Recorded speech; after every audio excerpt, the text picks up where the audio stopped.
The retired Admiral dropped his champagne glass so hard it shattered across the ballroom floor. That's how the night began. Crystal exploded beside polished dress shoes, while conversation stopped mid-sentence all around us. A pianist near the stage missed 3 notes in a row before giving up completely. I stood frozen beside the buffet table, holding a plate I suddenly couldn't feel in my hands. The Admiral was staring directly at me. Not casually. Not politely. Like a man who had just seen somebody return from the dead. My father laughed awkwardly beside him, completely unaware of what was happening. "Careful there, Tom," he joked. "Didn't mean to scare you." But retired Admiral Thomas Walker never took his eyes off me. "Impossible," he whispered. His voice cracked slightly on the second syllable. Then he said the sentence that changed the entire room. "That's the woman who extracted my entire unit from Syria." Silence swallowed the ballroom whole. You could hear ice settling inside whiskey glasses. Across the room, several retired officers slowly turned toward me with expressions I recognized immediately. Recognition. Shock. Memory. My younger sister Melissa looked between us in confusion, while her husband David lowered his drink halfway to the table. Dad blinked twice, then laughed again, louder this time. "Oh, now hold on," he said. "You've got the wrong person. Caroline here worked office contracts or something." I wanted to disappear. That was the worst part. Not embarrassment. Not fear. Exhaustion. 20 years of learning how to survive quietly had taught me one thing above all else. Attention is dangerous. Admiral Walker took one slow step toward me. Older now. Gray-haired. Still carrying the posture of command. But I recognized him instantly despite the years. Northern Syria. Dust storms. Black SUVs running without headlights. Radio static screaming through broken communications.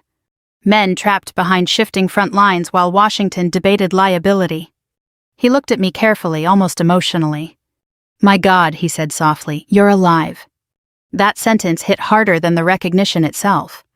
Because some part of me hadn't fully believed it either. The ballroom at the Coronado Bay Resort suddenly felt too warm, too crowded, too bright. I set my untouched plate onto a nearby table before my shaking hands dropped it too. My father stared between us now, confusion slowly hardening into irritation. "You two know each other?" Walker answered before I could. "She saved 31 Americans during the Raqqa evacuation." The room stayed silent. I closed my eyes briefly. Raqqa. I hadn't heard that city spoken aloud in years. Most people back home forgot Syria the second headlines moved on. Americans are good at forgetting distant wars once they stop interrupting dinner television.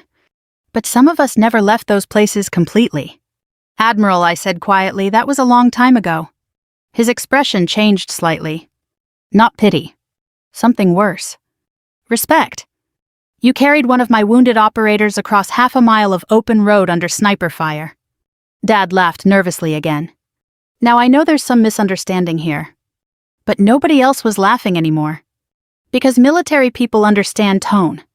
And Admiral Walker sounded like a man discussing the dead. I should explain something. My father loved military prestige. Loved it. Richard Hayes built a successful accounting firm in Richmond after Vietnam kept him stateside during the draft years. The fact he never served haunted him privately for decades, though he rarely admitted it directly. So instead he worshipped accomplishment. Officers. Decorated veterans. Successful businessmen. Men with stories impressive enough to repeat over steak dinners and golf outings. Which made Melissa's husband perfect in his eyes. David trained Navy SEAL candidates in Coronado now after retiring from active duty, and Dad had spent the entire weekend introducing him like royalty. He trains Navy SEALs, he kept proudly telling people. Like somehow that achievement belonged to him too. Then somebody at our dinner table had jokingly asked the question, "What does your daughter even do?" And Dad, smiling into his bourbon glass, answered casually, "Honestly, Caroline never really settled into anything." That familiar little laugh afterward. The one designed to soften cruelty into humor. I'd heard it my entire adult life. She drifts around. Government contract work, mostly. Could never stay in one place long. Smart girl, just never found herself. The Admiral interrupted my thoughts gently. "May I sit with you?" I wanted to say no. Instead, I nodded once. We moved toward a quieter corner of the ballroom near wide windows overlooking San Diego Bay. Outside, sailboat lights moved softly against black water, while distant music drifted from another wedding downstairs. Walker lowered himself carefully into the chair across from me. "You disappeared after Aleppo," he said quietly. I retired. "You vanished." "That too." His old commander eyes studied me carefully now. "You still having nightmares?" That question nearly took my breath away. Because only somebody who lived through it would ask that first. Not "how are you?" Not "where have you been?" Nightmares. I looked away toward the harbor lights. "Sometimes?" He nodded like he expected no other answer. Across the ballroom, Dad still watched us uneasily while guests whispered among themselves. Melissa approached cautiously after a minute. "Caroline," she said softly, "what's happening?" I forced a calm expression. "Nothing important." Walker almost smiled sadly at that. "Still protecting everybody else, I see." Melissa looked completely lost now. "You were in Syria." Before I could answer, Dad finally walked over carrying fresh drinks. "All right," he said firmly. "I think somebody better explain what's going on." Walker looked directly at him. "With respect, Richard, your daughter prevented one of the worst military disasters I ever witnessed." Dad scoffed automatically. "That's impossible." The Admiral's face hardened slightly. "No," he said quietly. "What was impossible is that she got us out alive." Silence again. Heavy this time. Melissa stared at me like she was seeing a stranger. David slowly approached too now, his training instincts clearly picking up tension. "You really worked extraction?" he asked carefully. I hated that word. Worked. Like trauma was employment. Like Syria was a resume item. "Something like that," I answered. Dad folded his arms defensively. "Well, if any of this is true, why the hell didn't you ever say something?" There it was. Not concern. Not curiosity. Accusation. I looked at him for a long moment before answering quietly. "Because every time I came home you only noticed what was wrong with me." His expression shifted immediately. But before he could respond, Walker spoke again. "Richard?" He paused carefully. "Do you have any idea what your daughter carried back from that war?" Dad opened his mouth, then closed it. Because suddenly the room had changed. People weren't admiring him anymore. They were looking at me. And for the first time in my life, my father realized the daughter he dismissed for years might have been fighting battles he never bothered trying to understand. Outside the ballroom windows, dark water rolled softly through San Diego Bay, while old memories began rising inside me like ghosts refusing to stay buried. And deep down I knew this night was only the beginning. I left the ballroom 15 minutes later without saying goodbye to anyone. Some exits become instinct after enough years around danger. You learn to recognize the moment a room turns emotionally unstable. Voices shift, eyes linger too long. Questions start coming faster than answers. And suddenly breathing feels harder than it should. The night air outside the Coronado Bay Resort felt cold against my skin, despite the California warmth. I walked toward the marina with no real destination in mind, heels clicking softly against wooden docks while sailboats rocked gently in black water beside me. Behind the ballroom windows, life continued. Laughter. Music. Wine glasses raised beneath chandeliers. Meanwhile, my entire past had just cracked open in public like an old wound splitting under pressure. I leaned both hands against the railing near the far end of the dock and stared across the bay toward downtown San Diego, glowing in the distance. 20 years. 20 years of silent secrecy and carefully controlled distance. Gone in one evening. You always run toward water. I closed my eyes briefly. Admiral Walker. Of course. I'm not running. That's what everybody says while running. I almost smiled despite myself. He stepped beside me quietly, hands tucked inside the pockets of his blazer. Up close, age showed more clearly now. Deep lines around his eyes, gray at the temples, slight stiffness in the way he moved his left shoulder. Syria took pieces from everyone. Some wounds just showed slower. You shouldn't have said all that in there, I said softly. Walker stared out across the marina. I know. Then why did you... His answer came immediately. Because your father humiliated you. That surprised me enough to actually look at him. Walker sighed heavily. Caroline. I sat in command rooms watching politicians debate whether my men were worth the risk. His voice lowered slightly. I'm too old now to stay quiet while decent people get treated like they're disposable. The word hit harder than he intended. Disposable. That's exactly how many of us felt coming home. Useful overseas. Uncomfortable back here. A yacht horn echoed somewhere across the harbor. Walker glanced at me carefully. You really disappeared after Syria. I tried. You stopped answering everyone. I wasn't in good shape. That was the cleanest version of the truth. The real version looked uglier. Panic attacks in grocery stores. Sleeping with lights on. 3 failed relationships because I startled awake swinging at shadows. Changing jobs every year because sitting inside ordinary offices felt unbearable after watching entire cities collapse into violence. Walker nodded slowly like he understood anyway. You know, he said quietly, my wife used to ask about you. I frowned slightly. Why? She said nobody risks themselves that many times unless they're carrying something broken already. That sentence landed deep because it was probably true. The marina stayed quiet around us, except for ropes creaking against docks in the wind. Finally, Walker spoke again. Do they really not know? Number. Nothing. I gave a tired shrug. My family thinks I did administrative consulting. He stared at me in disbelief. You coordinated covert extractions through active combat zones. I also missed Christmas 6 years straight and got divorced twice. I looked back toward the ballroom windows. People tend to focus on what affects them personally. Walker fell silent after that. Older people understand silence better than younger ones. They don't rush to fill every empty space with noise. After a minute, he asked softly, Do you ever talk about Syria with anyone? Number. Therapist. Briefly. Friends. I laughed once under my breath. Most people stop calling after you cancel enough dinners. That seemed to genuinely pain him. You saved a lot of lives, and lost others. There it was. The real thing underneath everything else.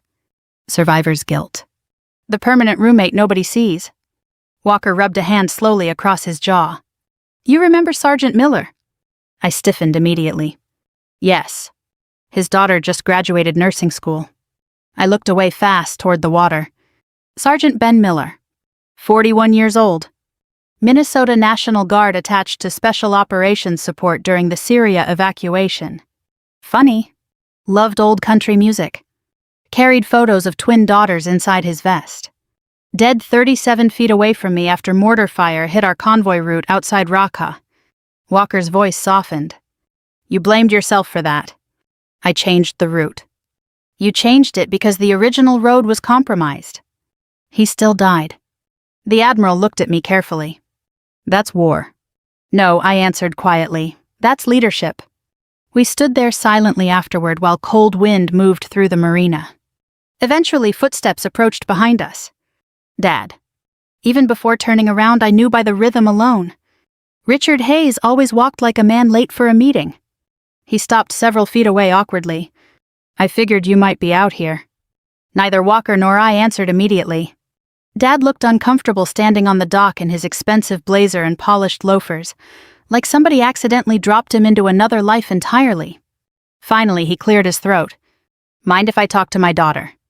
Walker glanced toward me. I nodded once. The Admiral squeezed my shoulder gently before walking back toward the resort alone. Dad watched him leave. Then exhaled slowly. Well, he muttered, this has been one hell of an evening. I stayed quiet. He leaned beside me against the railing. You could have told us. There it was again. Not what happened to you. Not, are you okay? You could have told us. I stared at dark water moving beneath the dock. Would it have mattered? His face tightened. Of course it would have mattered. You sure about that? Dad rubbed his forehead tiredly. Caroline, don't do this. Do what? Turn this into an attack. I laughed softly at that. Because to him, honesty always sounded like attack. You spent years introducing Melissa like she was proof you succeeded as a father. My voice stayed calm. Then you introduced me like an apology. That's not fair. No, I finally looked directly at him, Tonight was the first time I've ever seen you curious about my life." He opened his mouth immediately, then stopped, because he knew I was right. Wind moved across the marina carrying distant music from the ballroom. Dad stared down at the water for a long time before speaking again. "When you came home from overseas," his voice slowed carefully, "you changed." I almost smiled sadly. That was the understatement of the century. "You became cold," he continued quietly, "distant, angry all the time. I was traumatized." The word hit him visibly. Traumatized. Not dramatic. Not unstable. Traumatized. Dad swallowed hard. "I didn't know." "No," I agreed softly. "You didn't ask." Silence stretched painfully between us. Then very quietly he asked the question that should have come years earlier. "What happened to you over there?" I closed my eyes. And just like that, Syria came flooding back again. Dust. Gunfire. Smoke rolling through shattered streets. Children crying beneath concrete buildings with no roofs left. And 31 trapped Americans waiting in darkness while radio communications slowly died one by one. I opened my eyes toward the black California water. "A lot," I whispered. For the first time in my adult life, my father stood beside me without trying to correct, criticize, or compare me to someone else. And somehow that hurt worse than every insult combined. Syria smelled like burning plastic and diesel fuel. That's the first thing I remember now. Not politics. Not missions. Not patriotism. Smell. Funny what the brain saves after trauma. A cheap air freshener in a taxi can drag me backward 15 years before I even realize what's happening. Smoke from a roadside grill, hot engine oil, fireworks after dark. Suddenly I'm not in California anymore. I'm back inside a collapsing city listening to distant gunfire echo between concrete buildings, while grown men try not to panic over broken radios. Dad stood beside me on the marina dock waiting quietly. I think older people understand something younger generations often miss. When somebody finally begins telling the truth after years of silence, you don't interrupt them. "You remember when I disappeared in 2017, I asked softly. Dad nodded slowly. "You told everyone I was doing consulting work overseas." "That's what you said." "Because it was easier." Wind moved cold across the water while lights shimmered across San Diego Bay. I stared down at my hands resting against the railing. They attached me to a joint extraction program operating near the Syrian border. I paused briefly, mostly recovery operations, evacuations, asset relocation. Dad frowned slightly. "You mean military rescue missions?" "Sometimes." The truth was messier than that. Officially, half the work didn't exist. Unofficially, people died constantly. I closed my eyes briefly. The operation Walker mentioned wasn't supposed to happen. And suddenly I was there again. Northern Syria. October 2017. 3 American vehicles disabled outside Raqqa after local intelligence collapsed mid-operation. Enemy forces shifting faster than expected. Multiple teams trapped without secure extraction routes. Command hesitated.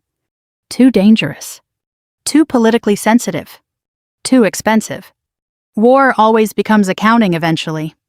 Walker's unit spent 14 hours pinned inside an abandoned textile warehouse, while drone surveillance failed repeatedly due to weather conditions and electronic interference. No reliable exit. No air support. No guarantees. Dad listened silently now, expression tightening more every minute. We had local contacts still operating smuggling corridors near the Turkish border. I continued quietly. Old civilian routes, some were still usable. "You organized the rescue." "I organized transportation." That sounded smaller. Safer. Less personal. But Dad looked at me carefully. "That Admiral said you carried wounded soldiers." I swallowed slowly. Because once memories start moving, they don't stop politely. One of Walker's operators took sniper fire crossing a street near the industrial district. Femoral artery damage. Losing blood fast. Vehicles couldn't reach him because the road was exposed. So I went myself. Not bravery. Necessity. People misunderstand that all the time. Most acts labeled heroic happen because somebody runs out of alternatives. "I got him into a transport van," I said softly. "That's all." Dad stared at me in disbelief. You make it sound ordinary. Nothing felt ordinary anymore after enough years around death. A ferry horn echoed across the harbor while music drifted faintly from the ballroom behind us. Finally, Dad asked quietly, "How many times were you over there?" I laughed once without humor. Too many. His face looked older under the dock lights now. Not physically. Emotionally. Like invisible pieces of his understanding were rearranging themselves painfully. "You were gone all the time," he murmured. "I know. You'd come home for holidays and barely speak to anybody." I looked out toward the black water. Because my nervous system was still overseas. That sentence seemed to genuinely confuse him. So I explained, "You don't come back from places like that overnight." I searched for words he might understand. "Your body keeps waiting for danger long after danger's gone." He stayed quiet. I continued anyway. Crowded restaurants felt unsafe. Loud noises triggered adrenaline. I couldn't sleep properly. My throat tightened slightly. Sometimes I'd wake up convinced somebody was breaking into the house. Dad rubbed one hand slowly across his mouth, and we thought he stopped himself. "What?" He looked ashamed suddenly. "We thought maybe you were drinking too much." That hurt less than it should have. Because honestly, plenty of operators did. Some still do. People numb pain however they can. "I know what you thought," I answered gently. For several long moments, neither of us spoke. Then Dad asked the question buried beneath everything else. "Why didn't you trust us enough to tell us?" I stared at the water carefully before answering. Because every time I tried acting normal around the family, I failed. The words came easier now. Not because they stopped hurting. Because exhaustion finally outweighed fear. "You remember Melissa's Christmas party in 2018? Dad nodded slowly. "You snapped at Uncle Gary." He grabbed me from behind unexpectedly. I swallowed. I nearly broke his wrist before I realized where I was. Dad's eyes widened slightly. "I thought you were overreacting." "I was having flashbacks." Silence. Heavy silence. I didn't understand what was happening to me yet, I admitted quietly. I just knew I couldn't relax anymore. That was the ugliest truth about trauma. Sometimes you don't even recognize yourself. The ballroom doors opened behind us suddenly, and Melissa stepped outside carrying her shoes in one hand. "There you are." She approached slowly, clearly unsure whether she was interrupting something fragile. Dad straightened slightly beside me. Melissa looked between us cautiously. "Everything okay?" Neither of us answered immediately. Finally, Dad nodded once. "We're talking." Melissa almost smiled sadly at how strange that sounded coming from him. She leaned beside me against the railing. "You know, half the ballroom thinks you're CIA now." I laughed softly despite myself. "Wonderful." "David's been cornered by retired Marines for an hour asking about Syria." That made me groan quietly. Attention spreads fast in military circles. Especially stories involving survival. Melissa studied me carefully in the marina light. "You really saved those men." I looked away immediately. Because that question always carried another one beneath it. "Who didn't you save?" "That operation went bad," I answered carefully. "But you got them out." "Most of them." Dad caught that instantly. "What do you mean most?" There it was. The part families never imagine when they romanticize service. Failure. Loss. The names you carry forever afterward.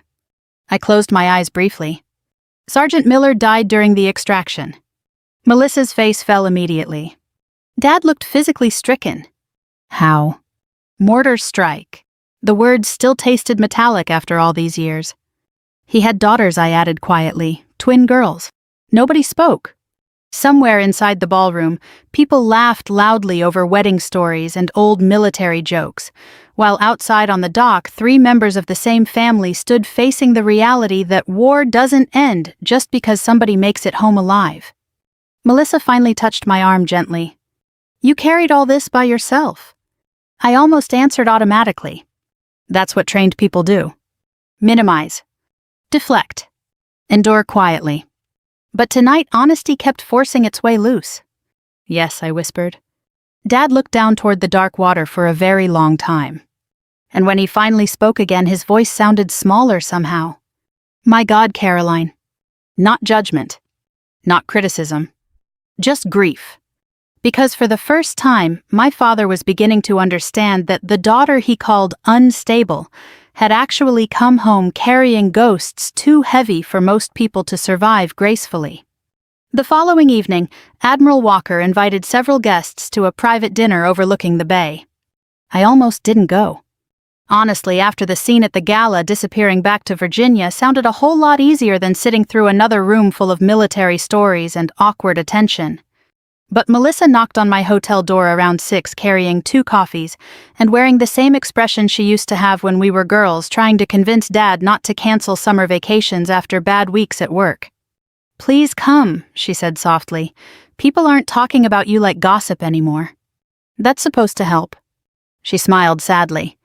"They're talking about you with respect." That word still made me uncomfortable. Respect can become another kind of distance. Still, I went. The dinner took place at a quiet seafood restaurant tucked along the marina in Coronado.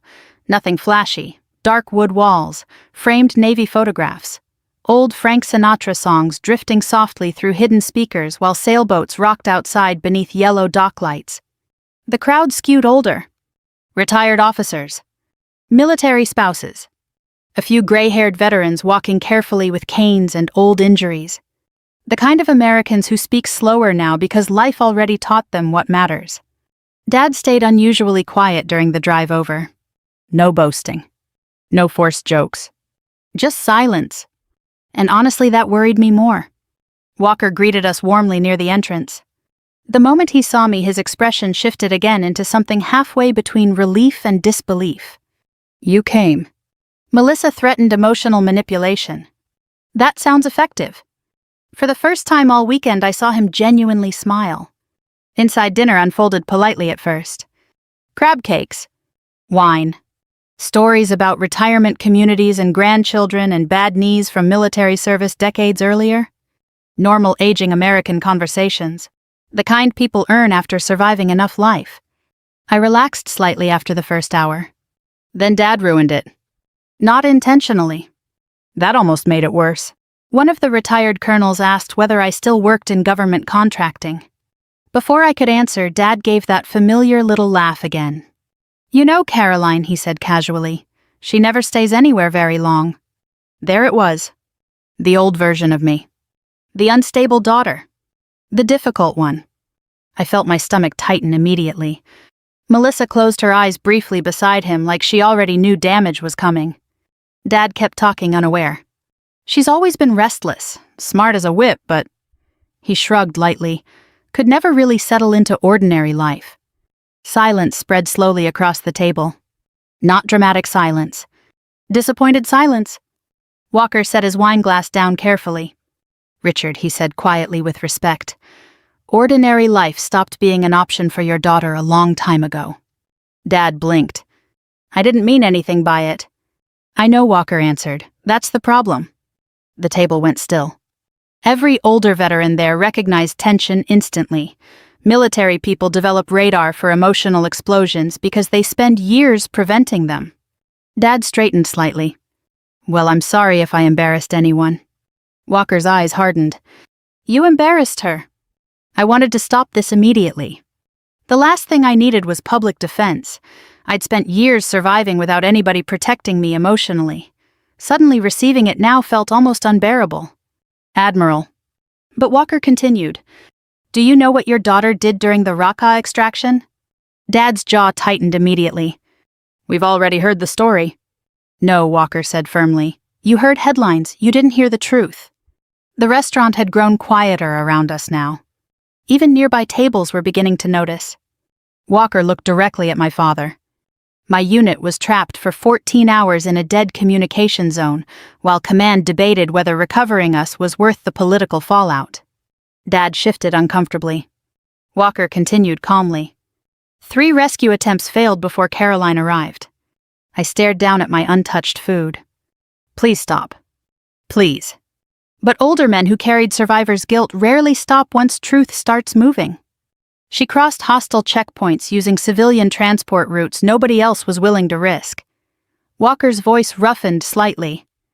"And when one of my operators got hit..." He looked directly at Dad now. Your daughter carried him herself." The entire table stayed silent. Dad looked genuinely shaken. "She weighed maybe 130 pounds, Walker continued softly. "My operator weighed over 200 with gear." Melissa slowly covered her mouth with one hand. I could feel every eye turning toward me now. The same thing I'd spent 20 years avoiding. Recognition? Walker leaned back slightly. Most people at that point would have abandoned the wounded and saved whoever they still could. His eyes moved toward me briefly. Caroline refused.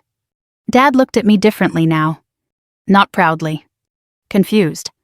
Like the daughter sitting beside him no longer matched the version he'd spent years believing existed. Finally, he spoke quietly. "Why didn't you tell us any of this?" And something inside me finally cracked. Not explosively. Not dramatically. Just enough for years of exhaustion to start spilling through. Because every time I came home, I said softly, "You acted like the problem was my personality." Dad's face fell immediately. Nobody interrupted. So I kept going.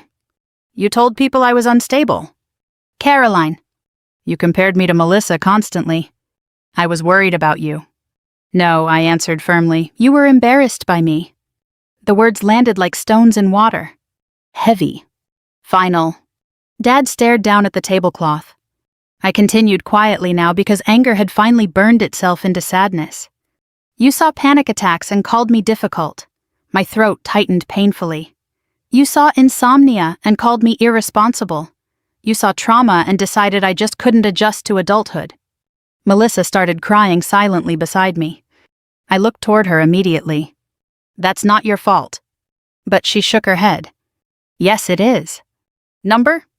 "I let him do it," she whispered.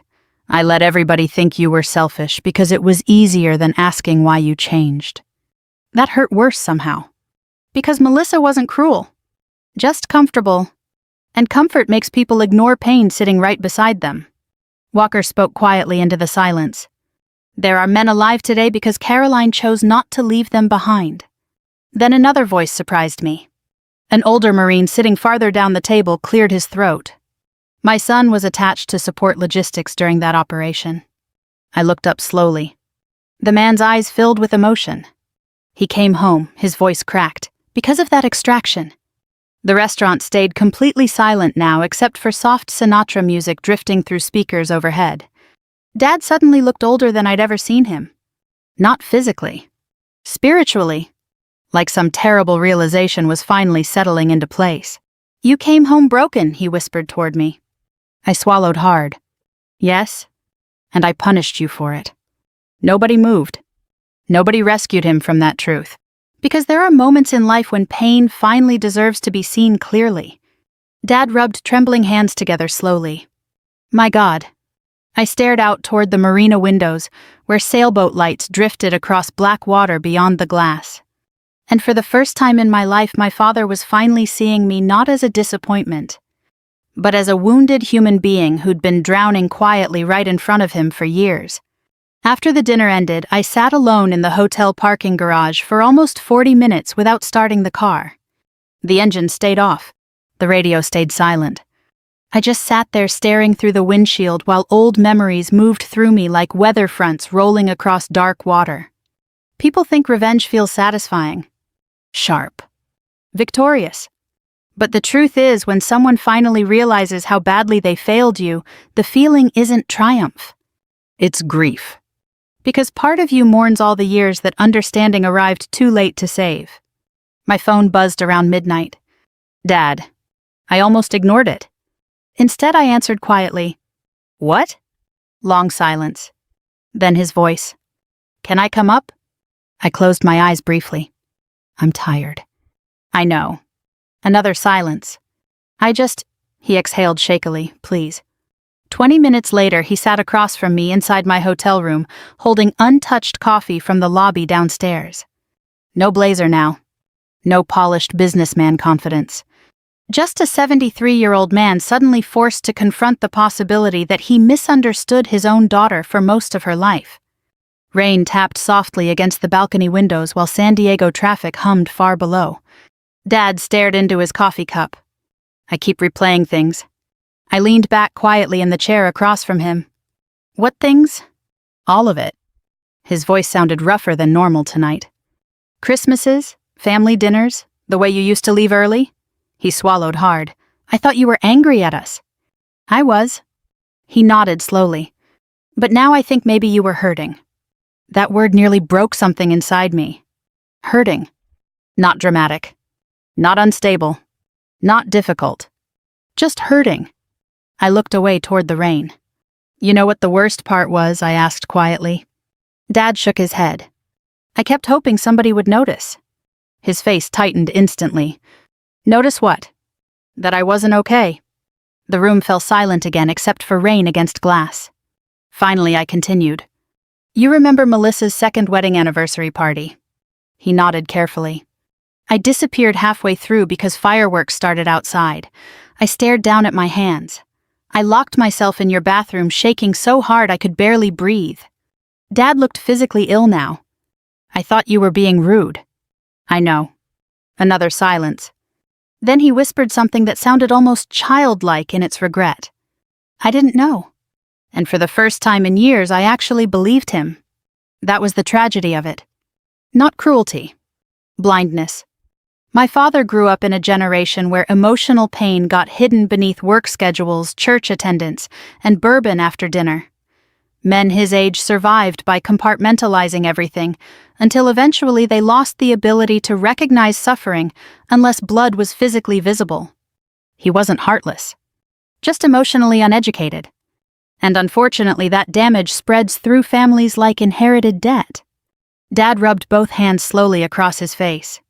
When your mother died, he stopped briefly.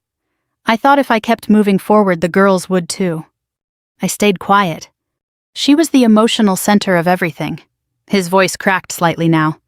After she was gone, I didn't know how to talk about feelings without feeling weak. That sounded exactly like him. Richard Hayes believed competence solved everything. Work harder. Stay composed. Keep functioning. But trauma doesn't negotiate with productivity. Eventually, it collects payment. Dad looked toward me again.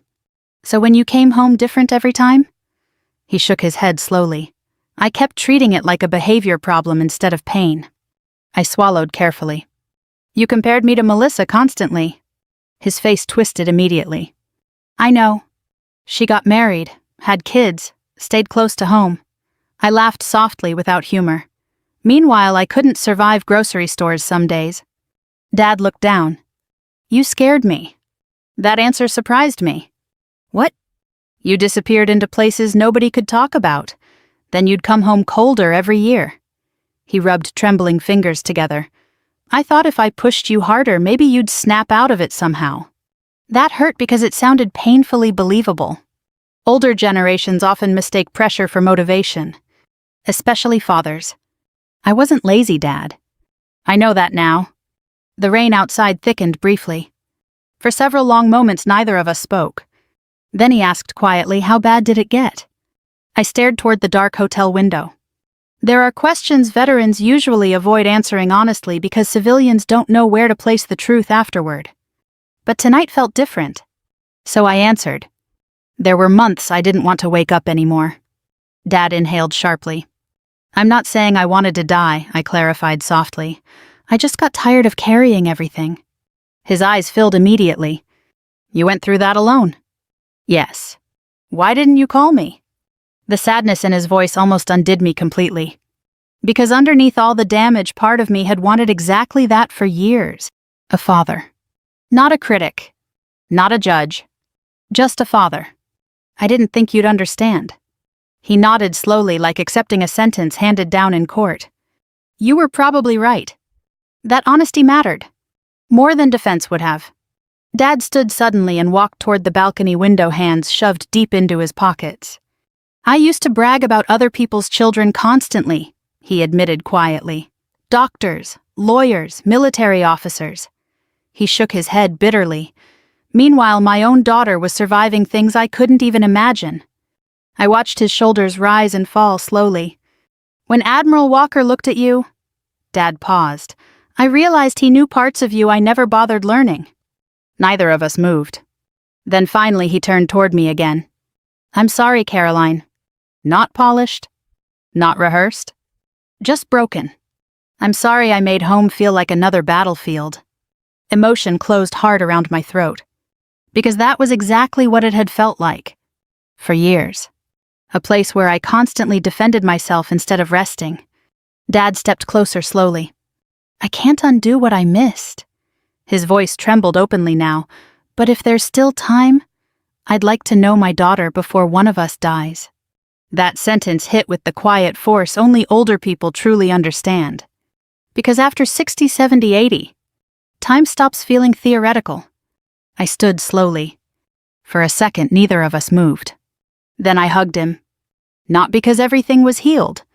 Not because pain disappeared overnight. But because for the first time in my adult life, my father finally saw me clearly. And maybe that was the beginning of forgiveness. 6 months later, my father drove 8 hours just to help me replace a broken porch railing. That may not sound important to some people. But if you knew Richard Hayes, you'd understand it was practically a declaration of love. No speeches. No dramatic apologies. Just an old man arriving in North Carolina at 7 in the morning with a toolbox black coffee and too many hardware store supplies. That's how men from his generation often say the things they never learned to express out loud. By showing up. The little rental house I'd moved into sat near Wilmington, tucked beneath old oak trees draped with Spanish moss. Quiet neighborhood, mostly retirees, military families, and widows who waved from porches every evening around sunset. Peaceful. For the first time in years, peaceful. Healing didn't happen quickly after California. Honestly, some days it barely felt like healing at all. More like learning how to carry memory without letting it crush me completely. I started volunteering 3 mornings a week at a veterans transition center near the Cape Fear River. Mostly older veterans. Vietnam, Desert Storm, a few Iraq and Afghanistan men younger than me but somehow looking older around the eyes. Turns out trauma ages people unevenly. One Marine in his 70s used to sit alone every Thursday drinking terrible vending machine coffee without speaking to anyone. After almost 2 months, he finally looked at me one morning and said, "You move like military." That was the entire conversation. But the next week he sat beside me voluntarily. That's how trust works with damaged people sometimes. Quietly. Slowly. No grand breakthrough moments. Just consistency. Dad noticed the changes in me before I did. "You laugh more now," he said that afternoon while tightening bolts into the new porch railing. I leaned against the doorway holding 2 glasses of iced tea. "Do I?" "Yeah." He smiled faintly without looking up. "Used to feel like you were bracing for impact all the time." That sentence stopped me cold because it was true. For years, my nervous system lived like an alarm nobody could switch off. Even during calm moments, part of me always waited for disaster. Dad wiped sweat from his forehead and stepped back to inspect the railing. "Hand me the wrench." I passed it over silently. Watching him work felt strangely emotional now. When I was little, Dad fixed everything himself. Broken sinks, bike chains, fence posts. After Mom died, repairs became his coping mechanism. If he could keep the house functioning, maybe the family wouldn't collapse too. Unfortunately, people aren't plumbing. Pain leaks anyway. That evening, we grilled hamburgers on the tiny back patio while cicadas buzzed through humid Carolina air. Boats moved slowly through the waterway beyond the trees, their lights glowing soft gold at dusk. Simple life. The kind I used to think I no longer deserved. Dad sat quietly after dinner, staring out toward the water. "You know," he said eventually, "I've been thinking about something. That's dangerous." He chuckled softly. "I spent years believing strength meant hiding weakness. I stayed quiet. Probably got it from my father." He shook his head slightly. "Hell, that whole generation came home from wars emotionally half dead and nobody talked about it." That was true. Men from World War II and Korea often survived through silence because society gave them no other tools. Unfortunately, silence becomes inheritance. Dad looked toward me carefully. "When you came home struggling?" He paused. "I thought acknowledging it would somehow make you weaker." I swallowed slowly. Instead, pretending nothing was wrong made everything worse. Yes. The honesty between us still felt unfamiliar sometimes. Not uncomfortable anymore. Just new. Dad leaned back in his chair. "I actually started reading about PTSD.